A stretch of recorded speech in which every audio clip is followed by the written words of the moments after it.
graphics are really cool. The game really moved. It's cool. Are you 32Xing yet? So, the Sega 32X.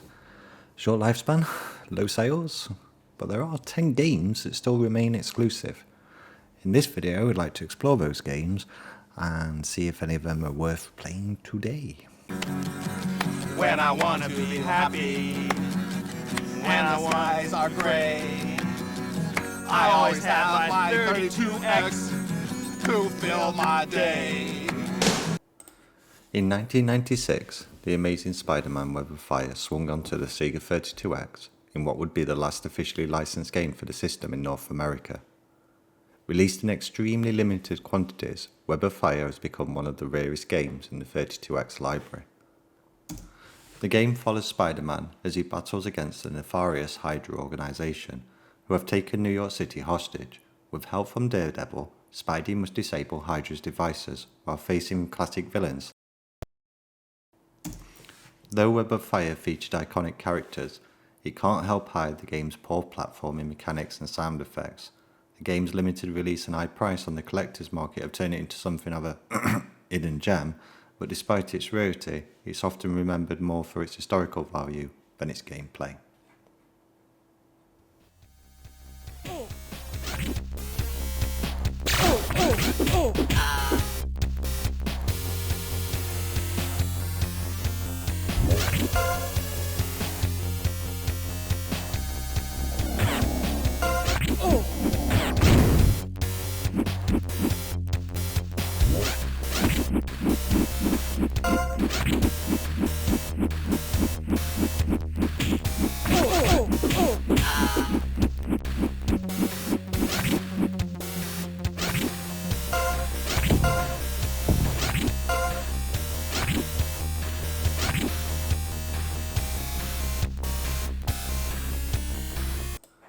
Cosmic Carnage hit the Sega 32X in 1994, aiming to bring the rising popularity of fighting games to the system.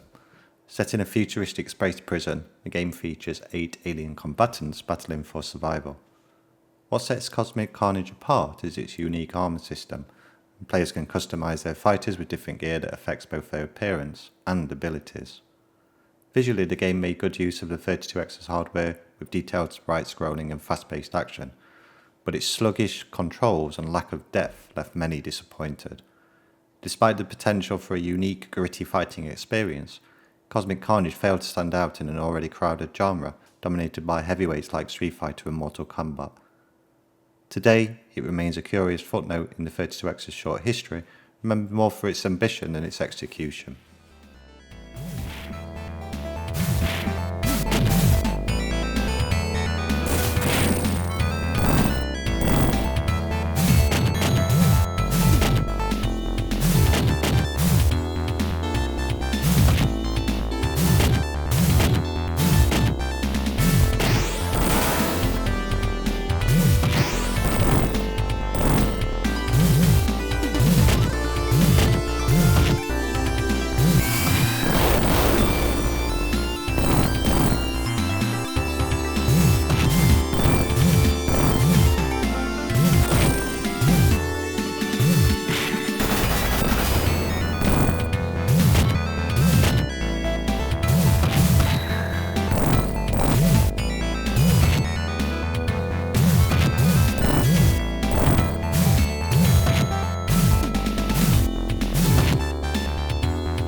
Golf Magazine Presents 36 Great Holes, starring Fred Couples, brought a surprisingly detailed and authentic golfing experience to the 32X in 1994. Featuring a real-life PGA golfer, Fred Couples, the game offers 36 meticulous design holes from famous courses around the world. Players can choose from different gameplay modes, including stroke play and match play, making it one of the more fully featured golf titles of its time. What made 36 Great Holes stand out was its use of digitized graphics, giving the course a sense of realism that was uncommon for golf games of that era. However, while the visuals impressed, the slow gameplay and clunky controls kept it from achieving mainstream appeal. It's a niche title tailored for die-hard golf fans rather than general gamers. Though not widely recommended today, 36 Great Holes serves as a rare glimpse into the 32X's attempt to bring sports simulation to life, with Fred Couples adding a touch of PGA credibility to the mix.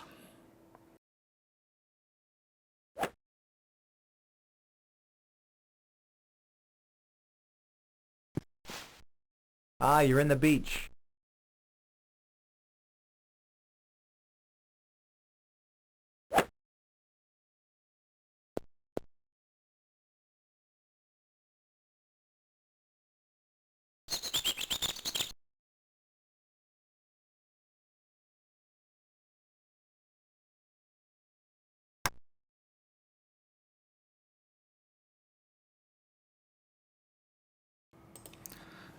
Originally a Mega Drive title, Knuckles Chaotic is perhaps the most well-known exclusive on the Sega 32X. Released in 1995, it introduces a new team of quirky characters and a unique tethered gameplay mechanic. Players control two characters linked by an elastic band, adding a twist to the classic Sonic platforming formula. Visually, the game was vibrant, taking full advantage of the 32X's expanded colour palette. However, despite its stunning presentation and Sonic lineage, Knuckles Chaotic struggled to win over fans. The unusual physics of the tethering mechanic made the game feel awkward for many players, and the 32X's failure to take off meant it never reached the broad audience of the main Sonic series. Today, Knuckles Chaotic is remembered as an intriguing but flawed experiment, notable for expanding the Sonic universe, but remaining locked to the 32X as never officially ported to other systems.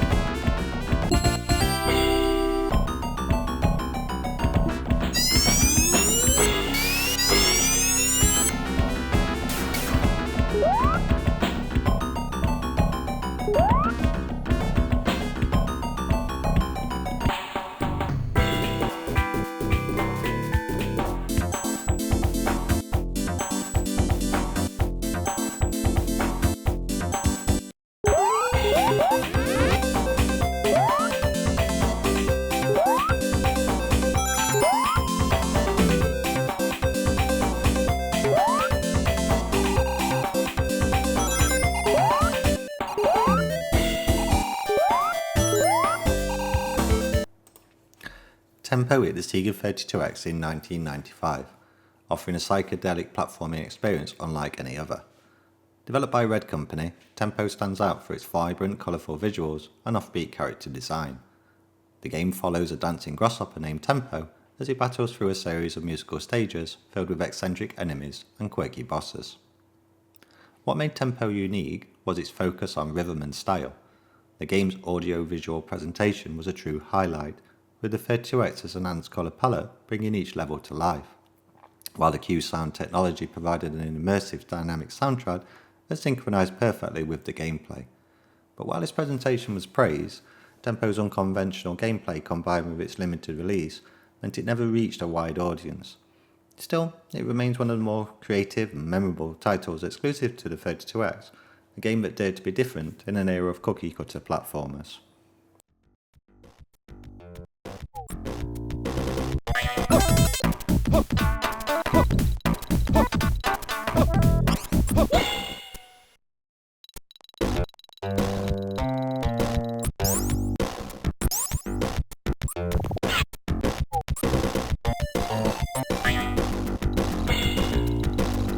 Okay, Jill, here's what we're gonna do, honey. I'm gonna close my eyes and look into your future. Let me have a very special future, a very special young girl. Oh, wow. Here it comes. I see a number. Wait, there's more! A letter, a big letter, a tall letter, a bold letter, it's a Y. No, a Z, no, an X! Oh my God, it's an X! Yes, that's it. 32X. What I get paid for, honey? It's my job, I'm a psychic. Motocross Championship, released in 1995, was Sega's attempt to bring high-octane motocross racing to the 32X. The game featured dirt bike racing across a variety of tracks, with players competing against CPU racers while using aggressive moves like punches and kicks to knock opponents off their bikes. While the concept seemed promising, Motocross Championship quickly gained a reputation for its sluggish controls and choppy frame rate, which made the gameplay feel frustrating and unresponsive. Despite the use of 3D sprites and colourful tracks, the game's technical shortcomings overshadowed its appeal. It's a title that aimed to bring the feel of motocross racing to Sega's add-on system, but it ended up being one of the less memorable offerings. Today's motocross champion is often cited as a missed opportunity, serving as a reminder of the 32X struggles to deliver on its potential.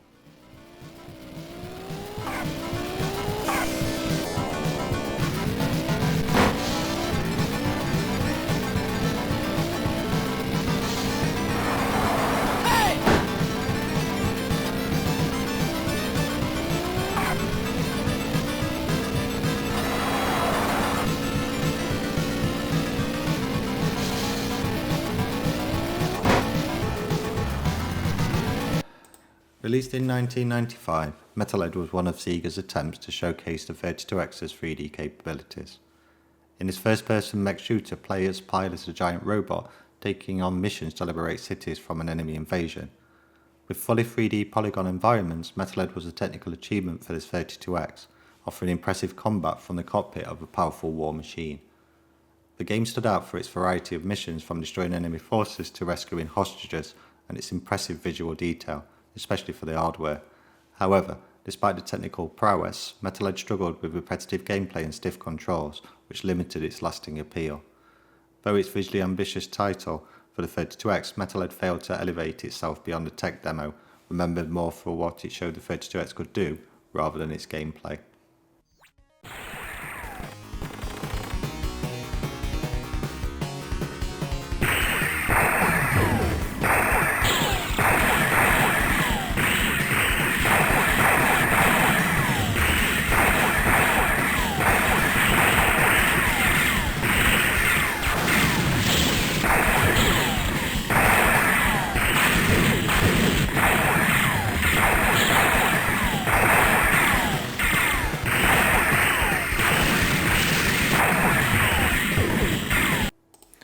Mother Base, released in 1995, serves as a unique revival of Sega's classic Zaxxon, transitioning the franchise into the 32X era. Unlike typical fast-paced shooters, it offers a more methodical gameplay experience. Players control a ship as they navigate through detailed isometric environments filled with enemy bases and defences. One of the standout features is the game's lock-on targeting system, allowing players to capture enemy ships mid-flight, adding a strategic layer to the gameplay. This mechanic encourages careful planning and positioning rather than frantic shooting, setting it apart from its arcade predecessors. Despite its innovative ideas and impressive visuals for the 32X, Mother Base received mixed reviews, with some players struggling to adapt to the slower pace and isometric perspective. While it may not have captured the same excitement as the original Zaxxon, it remains an interesting entry in the 32X's library, showcasing Sega's effort to blend nostalgia with new gameplay mechanics.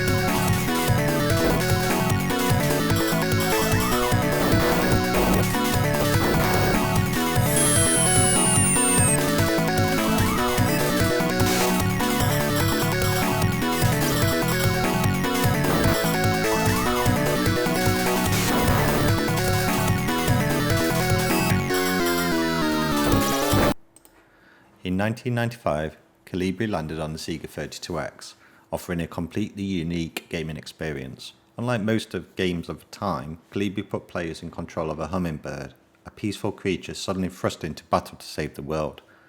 Developed by the creators of Echo Godolphin, the game blends serene exploration with fast-paced shoot-'em-up action. Calibri is often praised for its stunning visual design. The C32X's enhanced colour palette allowed for beautiful detailed lush environments that captured the natural world in a way few games had before. The game's soundtrack and ambient sound effects further added to its atmospheric experience.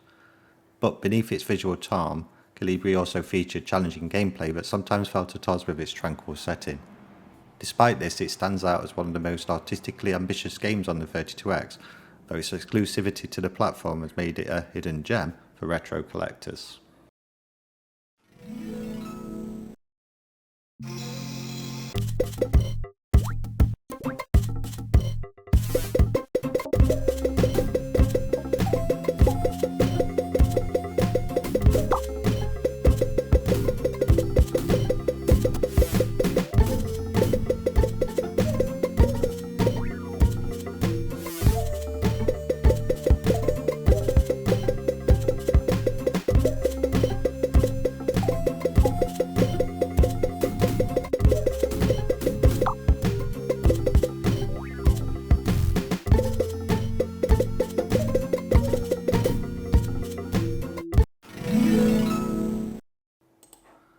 The Rack Side was originally developed as a launch title for the ill-fated Neptune.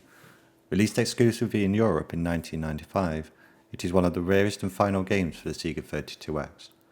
Developed by Frontier Developments and designed by David Braben, co-director of the legendary Elite, it is a 3D space shooter where players must navigate asteroid fields and take down enemy ships. The game was an impressive technical achievement, pushing the 32X's hardware to its limits with smooth polygon graphics and detailed textures. Despite its ambitious design, it was never able to reach a wide audience. By the time it was released, the 32X was all but abandoned by Sega, and the game's limited distribution made it a collector's item. It's a shining example of what the 32X was capable of, but it was overshadowed by the console's rapid decline and Sega's focus on the up-and-coming Saturn.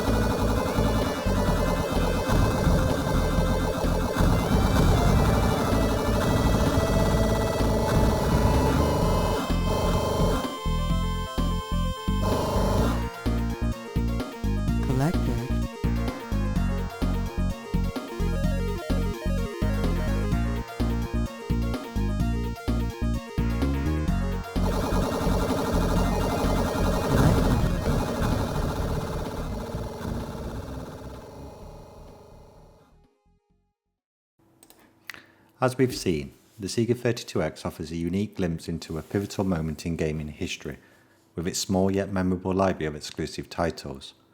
Whether you're a collector chasing rare physical copies, or an enthusiast exploring these games for emulation, there's no denying the importance of preserving these experiences for future generations. Every game tells a story of creativity, innovation, and the challenges of a rapidly changing industry. By keeping these titles alive, we not only preserve pieces of gaming history, but also ensure that their legacy continues to inspire new players and creators alike. If you enjoyed this dive into the 32X, be sure to like and share your thoughts in the comments. What games or systems do you think deserve to be preserved? Let's keep the conversation going, and thanks for watching.